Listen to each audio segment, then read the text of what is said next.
Les 2 dernières semaines, je vous ai parlé du premier Avant, du deuxième Avant. Et donc aujourd'hui, il est temps que je vous parle du troisième Avant. Les 3 Avants de ce temps de l'Avent du Seigneur. Le troisième Avant, c'est l'attente de la fin de l'histoire.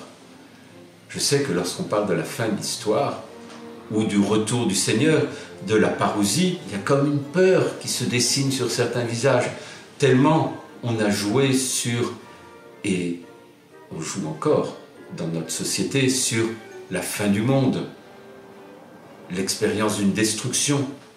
Or, lorsque je vous annonce l'avènement du Seigneur, je ne vous annonce pas une destruction, je ne vous annonce pas ça pour vous faire peur, car la venue du Seigneur n'est pas là pour nous faire peur, elle est là pour nous laisser comme dans l'admiration. Oui, le Seigneur vient.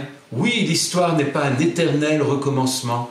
L'histoire n'est pas un mythe de Sisyphe qui serait comme dans un cercle fermé d'un recommencement incessant. Oui, il y a des joies, oui, il y a des espoirs, oui, il y a des angoisses, oui, il y a des échecs, oui, il y a des souffrances, oui, il y a des morts. Dans un cercle tel le mythe de Sisyphe qui laisserait l'homme à sa désespérance. Non.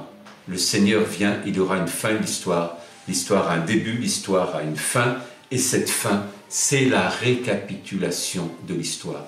Que toute notre histoire et l'histoire de l'humanité soient reprises en Dieu dans la plénitude de son amour pour donner à l'homme d'être ce qu'il est dans le dessein bienveillant du Père, être dans une communion d'amour qui soit notre joie et notre paix.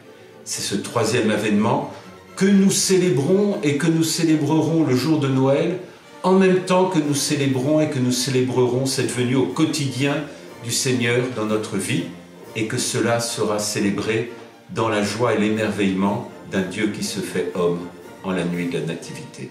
Bon Noël à tous.